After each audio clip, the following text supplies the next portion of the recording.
Hello, everyone. Welcome to Art Bytes with the Marianna Kistler Beach Museum of Art. My name is Kathleen Copeland. I'm a gallery teacher here at the museum, and today I wanted to share with you this artwork from the artist Paul Landacre titled Laguna Cove. Landacre was born in Columbus, Ohio on July 9th, 1893. As a young man, he attended Ohio State University, where he was a track and field athlete. Unfortunately, during his second year at Ohio State, he contracted an illness, which resulted in permanent damage and partial paralysis in his right leg, which meant the end of his running career there and also his academic pursuits at Ohio State. So after that, he moved to San Diego, where in 1916, he found a job as a commercial illustrator at an advertising firm. It was at that firm that he met his wife, Margaret Gertrude McCreary. And in 1923, the couple moved to Los Angeles. They got married in 1925 and lived in their Edendale neighborhood home, actually for the rest of their lives. In LA, Landacre took some drawing courses at the Otis Art Institute, where he would later in life teach. However, the art of printmaking and woodcuts, which Landacre would become known for, he largely taught himself. Woodcut printing is an artistic process where an artist carves an impression onto the face of a wood block using sharp tools called gouges.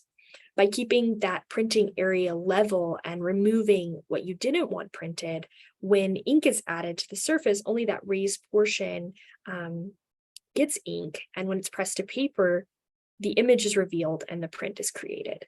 You can see in that right-hand image, Landacre operating his 19th century hand press, which he actually refurbished himself to create a print.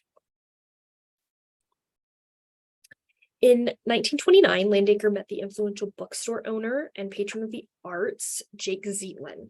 Zeitlin was responsible for launching the careers of many printmakers in the early 20th century. Zeitlin organized Landacre's first solo show and also helped him to publish his first book of prints. For several years during the Depression, Landacre also secured patronage from some of the Hollywood royalty, essentially.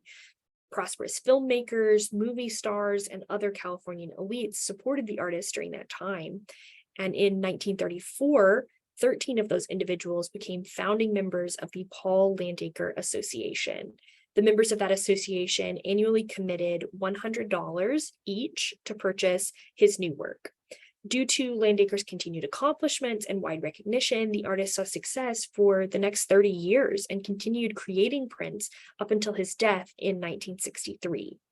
His work is known for its high contrast and modern style, and while his prints range in subject greatly, the delicate details and line work remain really consistent in his mature work.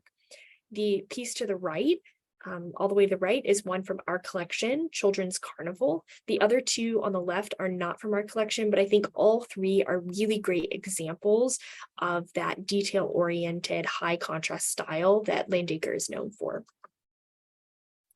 I want to look back now at today's featured piece, and when looking at this work, I want you to ask yourself, what stands out?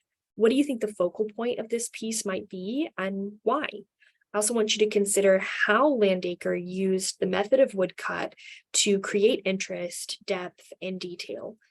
I encourage you to pause the video if needed to fully inspect and take in all elements of the piece. And as you look, I'll tell you a little bit more about this piece. So this was commissioned, published, and distributed by the Woodcut Society in 1941.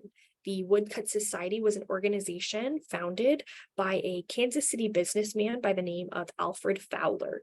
And in 1932, he founded this with the purpose of increasing woodcuts as a medium of artistic expression. This society was primarily geared toward print collectors who wanted to expand their personal collections, and it operated on a subscription-based model that was limited to only 200 members. So each of the prints published came in an edition of 200. These two prints are actually in the Nelson Atkins Museum of Art's collection. They are two examples of some of the first prints that the Society published. These and a large selection of other Woodcut Society prints were actually donated to the Nelson Atkins Museum by the Society itself in the 1930s. The Woodcut Society commissioned and published woodcut artists' work biannually during its lifetime, and each artwork that the Woodcut Society published included the original print and also a short essay penned by the artist or another notable figure in the woodcut art world.